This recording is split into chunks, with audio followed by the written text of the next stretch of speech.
Oil and water को mix करने का सॉल्यूशन तो हमने लास्ट वीडियो में देख लिया था and the solution was the simple emulsifier या फिर इमल्सिफाइंग एजेंट। तो इमल्सिफाइंग एजेंट को ऐड करके हम ऑयल एंड वाटर को मिक्स कर लेंगे और कुछ इस तरह से हमारा इमल्शन दिखेगा। But in the starting of this video only मेरा आपसे एक क्वेश्चन है, जब आप इमल्शन बनाते हो उसके बाद अगर मैं आपसे पूछूं कि ये इमल्शन वाटर इन ऑयल है या ऑयल इन वाटर है, तो आपके पास उसका आंसर होगा। लेकिन अगर कोई रैंडम सैंपल जो कुछ इस तरह का दिख रहा है, अगर ये सैंपल मैं आपको दे के पूछूं कि ये वाटर इन ऑयल है या फिर ऑयल इन वाटर है, क्या तो आप इसका आंसर दे पाओगे सिर्फ इसको देख के? Definitely no. तो आज की वीडियो में देखेंगे किस तरह से हम आइडेंटिफाई करते हैं कि इमल्शन किस टाइप का है, और इसका आंसर आपको मिलेगा बैनक्रॉफ्ट रूल में। बैनक्रॉफ्ट रूल बहुत बहुत बहुत इंपॉर्टेंट है और उसके अंदर काफ़ी मल्टीपल कॉन्सेप्ट्स हैं। सो इसलिए आपको वीडियो एकदम एंड तक देखना है सो दैट आपको सारे आंसर्स मिल जाए। एंड आज की वीडियो बहुत इंपॉर्टेंट है बिकॉज यहाँ पे हम डायरेक्टली वो टॉपिक्स डिस्कस करने वाले हैं जहाँ से जीपैट में क्वेश्चंस आते हैं, GPAT and NIPER both in fact. तो यहाँ पे I will give you 4 formulas to calculate HLB। Along with this HLB का हम पूरा कॉन्सेप्ट पढ़ेंगे। So let's move towards our main topic, which is emulsion part 2. So basically these are the agent to improve stability. किसकी stability improve करेंगे? emulsion की। Question आता है stability तो इम्प्रूव करते हैं बट कैसे करते हैं? तो by preventing and reducing the coalescence of dispersed globule. This point is very important. यहाँ पे हमें पहले दो टर्म समझनी है, कोएलिसेंस एंड डिस्पर्स्ड ग्लोब्यूल। तो इसको हम बैकग्राउंड इमेज की हेल्प से समझेंगे। इमेजिन करो या सपोज करो कि ये आपका जो एग्जाम्पल है ये ऑयल इन वाटर का इमल्शन है। तो यहाँ पे डिस्पर्स फेज कौन सा हुआ आपका? ऑयल। नाउ लेट्स एज्यूम कि ये जितनी भी गोल्डन वाली फेजेस है, गोल्डन वाले जो ग्लोब्यूल्स हैं, ये सारे आपके ऑयल के ग्लोब्यूल्स हैं एंड ये वाले आपके वाटर मॉलिक्यूल्स हैं। ठीक है, तो क्या होता है नॉर्मल इमल्शन में अगर हम वाटर एंड ऑयल को मिक्स करके शेक करके रख देते हैं तो आप देखोगे with in fraction of second वो फिर से सेपरेट हो जाते हैं। क्यों सेपरेट हो जाते हैं? क्योंकि लाइक मॉलिक्यूल्स के बीच में फोर्सेस ज्यादा होते हैं, और जब वो दो लाइक मॉलिक्यूल एक दूसरे से अटैच होकर एक बड़ा मॉलिक्यूल बनाते हैं या फिर फेस सेपरेट करते हैं, उस प्रोसेस को हम बोलते हैं coalescence. Coalescence is nothing but same type के फेजेस का मिल जाना, सेम टाइप के मॉलिक्यूल्स का इकट्ठा होके एक डिफरेंट फेज बना लेना। This process is known as coalescence. और ये किस में देखा जाता है? सिर्फ डिस्पर्स्ड ग्लोब्यूल। तो अगर हम यहाँ पे इमल्शन की बात करें कि ये ऑयल इन वाटर इमल्शन है, तो डिस्पर्स फेज कौन सा हुआ? ऑयल। मींस अगर हम इमल्सिफाइंग एजेंट को ऐड नहीं करते हैं तो कोएलिसेंस की पॉसिबिलिटी होती है, जिसकी वजह से फेज सेपरेट हो जाएगा और स्टेबिलिटी नहीं रहेगी। बट अगर हम इमल्सिफाइंग एजेंट ऐड करते हैं तो ये इमल्सिफाइंग एजेंट क्या करेगा? कोएलिसेंस नहीं होने देगा, ऑयल एंड वाटर को इक्वली मिक्स रखेगा और इमल्शन को स्टेबल रखेगा। फिर से एक क्वेश्चन आता है कि ये कोएलिसेंस रिड्यूस तो करता है, पर कैसे रिड्यूस करता है? इमल्सिफाइंग एजेंट ऐसा क्या करता है कि कोएलिसेंस रिड्यूस हो जाता है? So it acts as a bridge between the polar and non polar phases and reduces the interfacial tension. हमें पता है emulsifying agent is nothing but the surfactant, and surfactant का रोल होता है इंटरफेशियल टेंशन को रिड्यूस करना। जैसे ही interfacial tension reduce हो जाएगी उसी तरह से स्टेबिलिटी इंप्रूव हो जाएगी एंड सॉल्युबिलिटी मतलब एक दूसरे में मिसिबिलिटी इंप्रूव हो जाती है। So this was all about the function of emulsifying agent. अब हम इसी के बारे में और डिटेल में पढ़ेंगे। स्टार्ट करेंगे हम स्ट्रक्चर से। इमल्सिफाइंग एजेंट में का स्ट्रक्चर ऐसा क्या होता है, किस टाइप का स्ट्रक्चर होता है कि वो पोलर और नॉन पोलर दोनों तरह के फेजेस को मिक्स कर देता है। सेकंड, उसके बाद हम पढ़ेंगे बैनक्रॉफ्ट रूल, जो मैंने बोला बहुत इंपॉर्टेंट है। देन हम देखेंगे एग्जाम्पल्स एंड उसके बाद पढ़ेंगे HLB स्केल। HLB स्केल का कॉन्सेप्ट बहुत इंपॉर्टेंट है, यहाँ पे बहुत अच्छे से एक्सप्लेन करूंगी मैं आपको। Then the last portion will be HLB calculation. So again I am saying watch the video till end and I can assure you आपको बहुत सारे न्यू कॉन्सेप्ट आज आप सीख के जाओगे। स्टार्ट करते हैं स्ट्रक्चर से। तो ये स्ट्रक्चर आप याद रखो, ये आपका स्ट्रक्चर इमल्सिफाइंग एजेंट का है। यहाँ पे आपको दो पोर्शन दिख रहे होंगे, या इस पोर्शन को हम जनरली बोलते हैं ये टेल है और इस पोर्शन को हम जनरली बोलते हैं हेड है। ठीक है, अब इसमें सिग्निफिकेंस क्या होता है, जो टेल पार्ट है यहाँ पे जो आपको जिगजैग लाइन दिख रही है ये नॉर्मल जिगजैग लाइन नहीं है एक्चुअली, ये केमिकल मॉलिक्यूल है जिसकी वजह से टेल आपकी फैट सॉल्यूबल होती है, या आप उसको हाइड्रोफोबिक बोल सकते हो, उसका एक और नाम है लिपोफिलिक या फिर नॉन पोलर। ये सारे नेम यहाँ पे इसलिए मेंशन किए गए हैं बिकॉज अगर कभी नॉन पोलर नेम से आ जाता है या फिर फैट सॉल्यूबल नेम से आ जाता है तो देयर आर चांसेस जहाँ स्टूडेंट कंफ्यूज हो जाते हैं। तो टेल, आपके टेल का नेचर क्या है, हमेशा फैट सॉल्यूबल रहेगी, हाइड्रोफोबिक है, लिपोफिलिक है and non polar. All these are same thing and there is no difference in between these terms. अब आते हैं हेड पोर्शन को देखते हैं। यहाँ पे आप देख सकते हैं इसके अंदर फिर से एक स्ट्रक्चर मेंशन किया है जो आपके हेड पोर्शन को वाटर सॉल्यूबल बनाता है। वाटर सॉल्यूबल क्या होता है, हाइड्रोफिलिक होता है, हाइड्रोफिलिक होगा तो लिपोफोबिक होगा, और अगर लिपोफोबिक होगा तो ये पोलर होगा। सो अल्टीमेटली आपको जो कुछ टर्म याद रखनी है वो fat soluble, easy term, and water soluble. Second important technical term exam point of view के से नॉन पोलर एंड पोलर। अब हमने यहाँ देखा कि यहाँ पे दो तरह के पोर्शन अवेलेबल है। तो ये हेड जो पोलर है, वाटर लाइक डिजॉल्व लाइक का कॉन्सेप्ट यहाँ पे आपका लगेगा। तो जो भी वाटर वाला पोर्शन है ये आपका एक्वस फेस को अट्रैक्ट करेगा, और जो ऑयल वाला लिपिड वाला पोर्शन है ये आपके लिपिड फेस को अट्रैक्ट करेगा। तो यहाँ पे देखते हैं टेल पोर्शन, ये वाला पोर्शन आपके वाटर को अट्रैक्ट करेगा और ये लिपिड को। इस तरह से कुछ इसका स्ट्रक्चर बनेगा जिसको हम मिसेल स्ट्रक्चर भी बोलते हैं।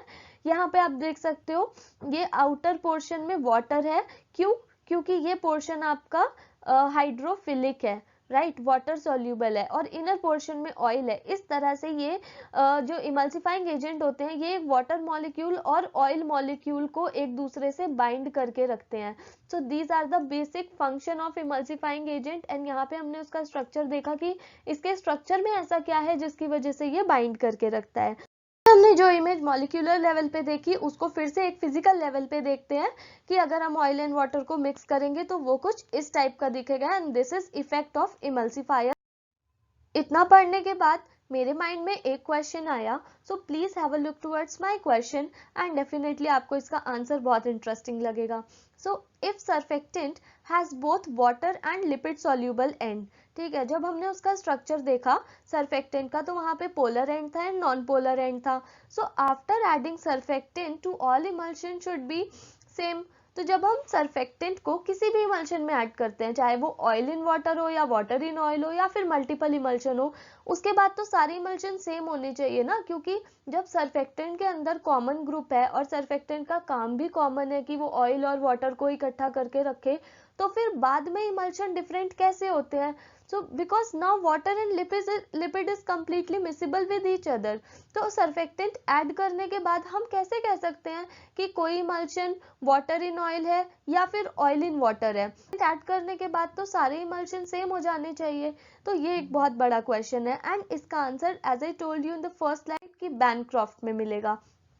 सो look at this picture again. So the answer is Bancroft rule. देखते हैं बैनक्रॉफ्ट रूल क्या बोलता है। According to Bancroft rule, it describes the relationship between nature of emulsifying agent and the type of emulsion. मतलब क्या बोल रहा है ये, there are different types of emulsifying agent और उसकी वजह से ही हम type of emulsion को identify कर सकते हैं। ऑल्दो जितने भी टाइप ऑफ इमल्सिफाइंग एजेंट होंगे उनकी basic property, basic structure same होगा, दोनों के पास polar and non polar groups होंगे, लेकिन फिर भी उनमें कुछ डिफरेंस होता है जिसकी वजह से ये इमल्शन को डिफरेंट टाइप में सेग्रीगेट करते हैं। तो समझते हैं प्रोसेस कैसे होता है। Emulsifying agent have both polar and non polar and, ये हमें पता चल गया। तो इसकी वजह से क्या होगा, एफिनिटी टुवर्ड्स बोथ लिक्विड होगा इसके लिए। लेकिन अब आता है आपका main point, they have preferential solubility in one of the liquid. एक ये पॉइंट है जो आपके सारे आंसर को जस्टिफाई कर रहा है। कहने का यहाँ पे मतलब है कि इमल्सिफाइंग एजेंट है वो दोनों के लिए एफिनिटी रखेगा, दोनों फेजेस के लिए, एक्वस के लिए भी और लिपिड के लिए भी, लेकिन दोनों में से कोई ना कोई एक फेज ऐसा होगा जिसके लिए इमल्सिफाइंग एजेंट की एफिनिटी बहुत ज्यादा होगी as compare to another one, और उसी की वजह से हम डिफाइन कर पाते हैं कि ये इमल्शन का टाइप क्या है, ये ऑयल इन वाटर है या फिर वाटर इन ऑयल है। इसको और डिटेल में समझने के लिए ये पॉइंट देखो। So according to Bancroft rule, अगर सरफेक्टेंट हमारा वाटर में ज्यादा सॉल्युबल है तो एक्वस फेज कॉन्टिन्यूअस फेज बन जाता है। सिंपल यहाँ पे कॉन्सेप्ट है। अगर सरफेक्टेंट आपका वाटर सॉल्युबल ज्यादा है तो एक्वस फेज आपका कॉन्टिन्यूअस फेज हो जाएगा, और अगर सरफेक्टेंट आपका लिपिड सॉल्युबल ज्यादा है, मतलब सरफेक्टेंट की जो एफिनिटी है, जो उसकी सॉल्युबिलिटी है वो लिपिड के टूवर्ड्स ज्यादा है, तो उस केस में आपका जो लिपिड या फिर नॉन एक्वस फेज है वो कॉन्टिन्यूअस फेज हो जाएगा। सो अगर हमारा एक्वस फेज कॉन्टिन्यूअस फेज बनता है तो हमें किस टाइप का इमल्शन मिलेगा? सिंपल है, ऑयल इन वाटर इमल्शन, और इसका वाइस वर्सा भी सेम है। अगर हमारा लिक्विड फेज कॉन्टिन्यूअस फेज बनता है तो हमें किस टाइप का इमल्शन मिलेगा? Water in oil emulsion. So this is all about the Bancroft rule, and overall इस रूल में समझने के लिए इतना ही है कि it is all about the solubility nature of emulsifying agent. Emulsifying agent जिस भी टाइप के सॉल्वेंट में ज्यादा सॉल्युबिलिटी रखेगा, हम उस टाइप का इमल्सिफाइंग एजेंट उस इमल्शन के लिए यूज करेंगे जो भी हमें चाहिए होगा। सो लेकिन अब यहाँ पे एग्जाम्पल देखते हैं कि ऐसा कौन से इमल्सिफाइंग एजेंट है जो ऑयल इन वाटर टाइप के इमल्शन प्रोड्यूस करते हैं। So they are example tweens, acacia and bentonite. ये तीन ऐसे इमल्सिफाइंग एजेंट या सरफेक्टेंट आप बोल सकते हो। These are more soluble in aqueous phase, hence they will give oil in water emulsion. Next कौन सा है? Water in oil. इसका एग्जाम्पल आपका है स्पैंस। स्पैंस क्या होते हैं? मोर सॉल्युबल इन लिपिड फेज। तो अगर ये ज्यादा लिपिड फेज में सॉल्युबल होंगे तो ये ऑयल यानी इस फेज को क्या बनाएंगे? Continuous phase. हमें पता है जो भी फेज बाद में लिखा जाता है वो हमेशा कॉन्टिन्यूअस फेज होता है, और जो भी फेज पहले लिखा जाता है वो हमेशा डिसकॉन्टिन्यूअस फेज या फिर डिस्पर्स्ड फेज होता है। तो इतना पढ़ने के बाद फिर से मेरा एक क्वेश्चन है, how can we identify that which emulsifying agent is more soluble in which phase? अब ये सब ठीक है, हमें पता चल गया कि ये वाला इमल्सिफाइंग वाटर सॉल्युबल ज्यादा है, ये वाला ऑयल सॉल्युबल ज्यादा है, लेकिन ये कैसे पता चलेगा कि कौन से इमल्सिफाइंग की सॉल्युबिलिटी वाटर एक्वस फेज में ज्यादा है या फिर लिपिड फेज में ज्यादा है? अब एक एक इमल्शन को, एक एक इमल्सिफाइंग एजेंट को डिफरेंट फेजेस में सॉल्युबल करके तो नहीं देख सकते। इसको अगर दूसरे टर्म में, एग्जाम्पल के टर्म में पूछूं तो how can we say that tween is more soluble in aqueous phase? कैसे बोल सकते हो कि ट्वीन एक्वस में ज्यादा सॉल्युबल है बट लिपिड में नहीं है, और स्पान लिपिड में ज्यादा सॉल्युबल है बट एक्वस में नहीं है? तो ये एक बहुत इंपॉर्टेंट क्वेश्चन है, कॉन्सेप्चुअल बेस्ड क्वेश्चन है, और इसका आंसर आपका आता है HLB स्केल। इसी क्वेश्चन के आंसर की वजह से HLB का कॉन्सेप्ट इनिशिएट हुआ। HLB is the relative solubility of an emulsifying agent in one of the phases. तो HLB क्या करता है? हमें रिलेटिव सॉल्युबिलिटी बताता है, किसकी? इमल्सिफाइंग एजेंट की, बट किसी एक फेज के लिए बताता है। या तो वो बोलेगा कि ये ऑयली फेज के लिए है, या फिर वो बोलेगा कि ये एक्वस फेज के लिए है। तो जब भी किसी इमल्शन की, इमल्सिफाइंग एजेंट की सॉल्युबिलिटी पता करनी हो, उसके लिए हम हमेशा HLB स्केल का यूज करते हैं। HLB is nothing but the hydrophilic lipophilic balance. ये आपको फुल फॉर्म पता होनी जरूरी है, इस पे से क्वेश्चन नहीं आएगा, लेकिन अगर फुल फॉर्म नहीं पता होती तो कभी कभी वो HLB की जगह ये लिख देते हैं और स्टूडेंट कंफ्यूज हो जाता है कि इतनी बड़ी टर्म है, ये कौन सा कॉन्सेप्ट है जो हमने पढ़ा ही नहीं है। और ये एक क्वेश्चन आ चुका है कि HLB का कॉन्सेप्ट ग्रिफिन के थ्रू डेवलप किया गया था। And remember one extra point I am telling you here, pH scale Sorensen ने डिस्कवर किया था और HLB स्केल ग्रिफिन ने डिस्कवर किया था। ये दोनों पॉइंट पे क्वेश्चंस आ चुके हैं, सो आपको ये कंफ्यूज नहीं होना, याद रखना है। ये HLB स्केल यहाँ पे क्रिएट किया है।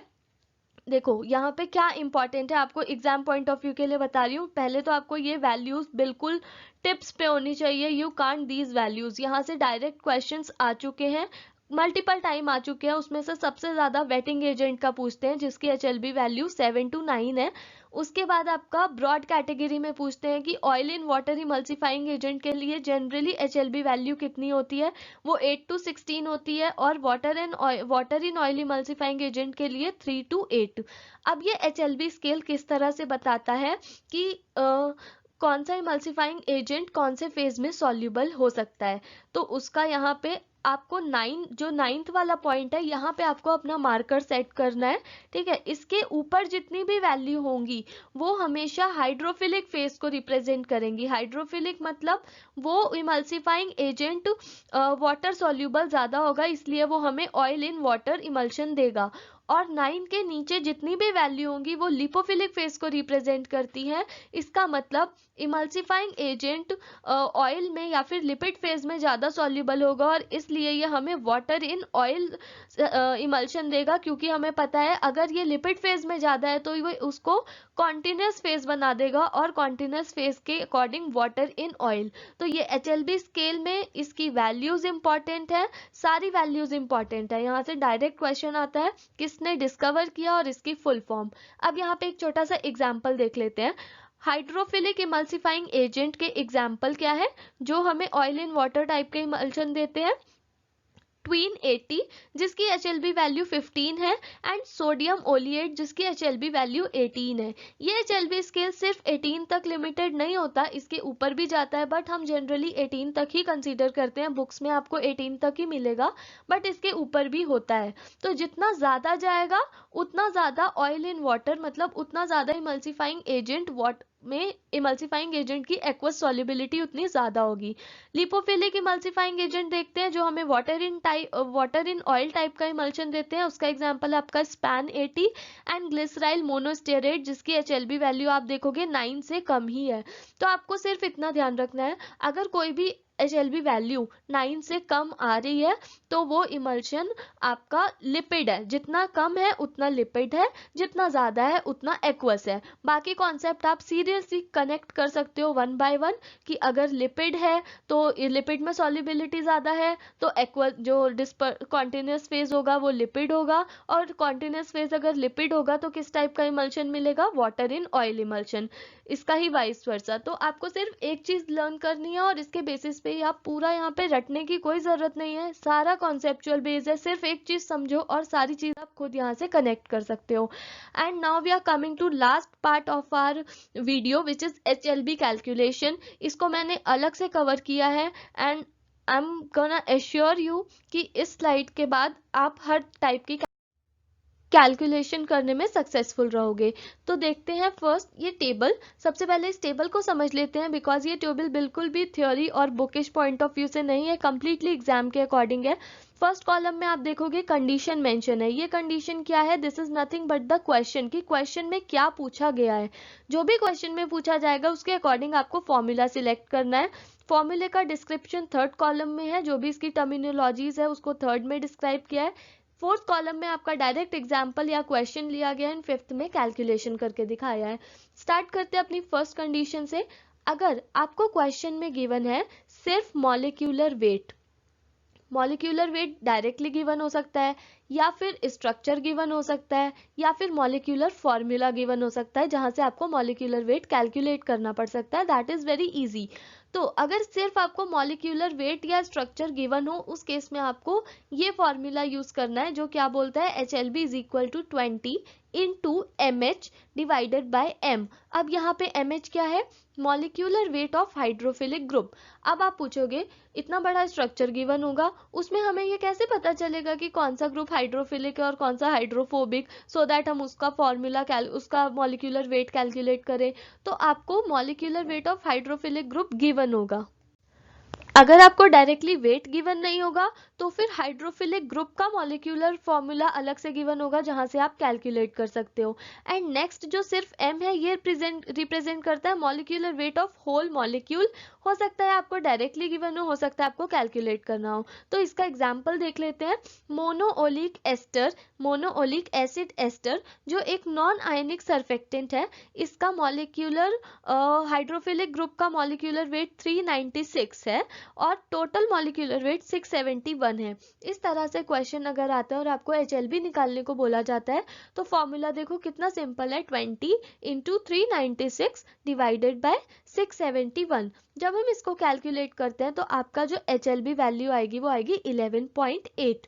सो इस टाइप के क्वेश्चन में ये फॉर्मूला यूज होगा, फर्स्ट वाला। अब आते हैं आपके नेक्स्ट टाइप के क्वेश्चन में। नेक्स्ट टाइप के क्वेश्चन में आपसे ये पूछा जा सकता है कि हमारे पास दो डिफरेंट सर्फेक्टेंट है, जब हम दोनों को एक दूसरे से मिक्स करते हैं तो फाइनल जो सर्फेक्टेंट हमें ऑब्टेन हो रहा है उसकी आपको HLB वैल्यू निकालनी है। इस मेथड को बोलते हैं सर्फेक्टेंट ब्लेंडिंग मेथड, मतलब दोनों सर्फेक्टेंट को मिक्स कर देना। यहाँ पे आपको क्या क्या डेटा गिवन हो सकता है, अगर आपको सिर्फ रेशियो ऑफ मिक्सचर गिवन हो कि 68% ये है या फिर 1:4 का रेशियो है या फिर 50:50 का रेशियो है, उस तरह से अगर आपको मिक्सचर का रेशियो गिवन हो तो आपको ये फॉर्मूला यूज करना है।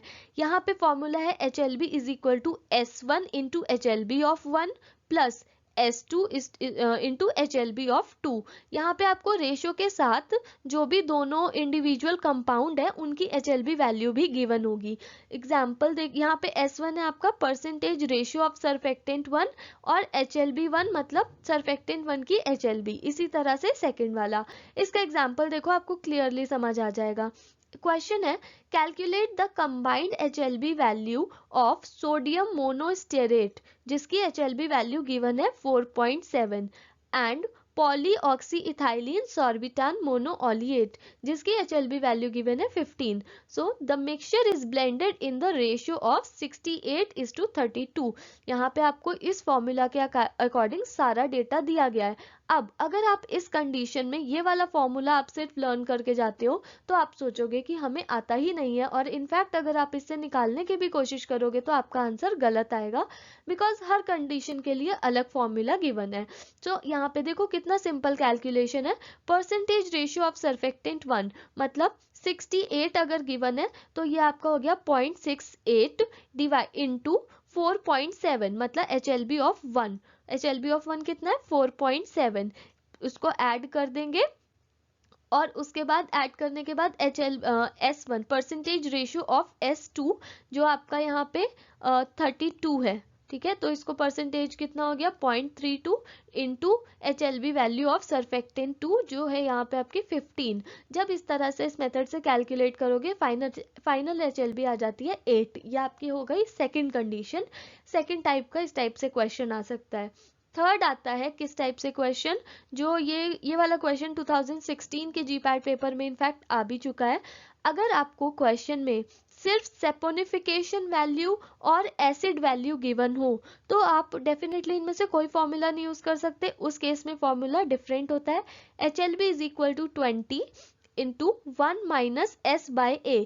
S यहाँ पे आपका सेपोनिफिकेशन वैल्यू है, A इज एसिड वैल्यू। तो यहाँ पे क्वेश्चन देख लेते हैं। Calculate the HLB of fatty acid ester. अब यहाँ फैटी एसिड एस्टर इसलिए बोला है because saponification and acid value almost fatty acid ester के केसेस में ही प्रेजेंट होती है। तो यहाँ पे S गिवन है आपको 5.8 saponification value and acid value given है 9.5। इसके बेसिस पे अगर आप इसको फॉर्मूला में पुट करते हो आपकी HLB कैलकुलेट होके आ जाती है 7.8। तो this is the third condition जिससे आप HLB निकाल सकते हो। द लास्ट वन, और ये आपका नॉन आयनिक सर्फेक्टेंट के केस में मोस्टली होता है।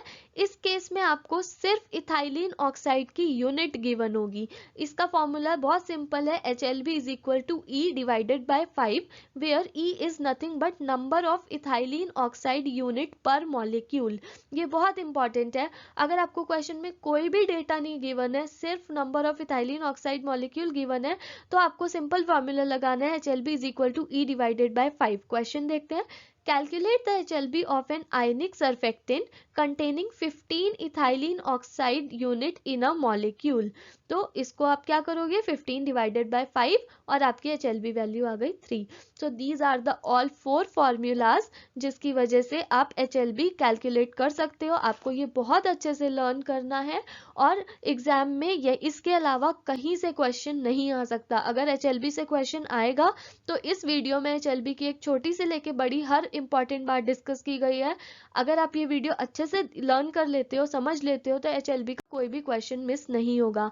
आज की वीडियो अगर आपको अच्छी लगी तो I am requesting you please subscribe the channel and आज की वीडियो को आप डेफिनेटली शेयर करो, क्योंकि यहाँ पे अगर आपको लगता है आपने कुछ भी नया सीखा है तो इस वीडियो को डेफिनेटली शेयर करो। एंड नेक्स्ट वीडियो जो पार्ट 3 होगी, that would be the last part of emulsion. वहाँ पे एक बहुत इंपॉर्टेंट अगेन कॉन्सेप्ट है जिसको बोला है एग्जाम टेबल। एग्जाम टेबल इसलिए बोला है क्योंकि यहाँ पे मैं आपको सर्फेक्टेंट के एग्जाम्पल्स की एक ऐसी टेबल दूंगी विद डिफरेंट डेटा, जहाँ से एग्जाम में डायरेक्टली क्वेश्चन पूछा गया है। फॉर एग्जाम्पल, ट्वीन के कितने टाइप होते हैं, 20, 40, 60, 80, उसको कैसे लर्न करना है, उसके क्या केमिकल नेम होते हैं, ये सारी चीज़ें आपको पार्ट 2 में बताई जाएंगी। Along with that evaluation test of emulsion, जहाँ पे आपका आता है डाई टेस्ट, कंडक्टिविटी टेस्ट, वो भी बहुत इंपॉर्टेंट पार्ट है। And the third part is physical instability, और यहाँ पे आपका आता है फेज इन्वर्जन, क्रीमिंग। तो आप समझ सकते हो कि ये तीनों कॉन्सेप्ट जो आने वाले हैं ये भी नेक्स्ट बहुत इंपॉर्टेंट होने वाले हैं। To get the notification of next video please subscribe the channel and आज की वीडियो को प्लीज लाइक करके किसी एक फ्रेंड से शेयर कर देना। Thank you.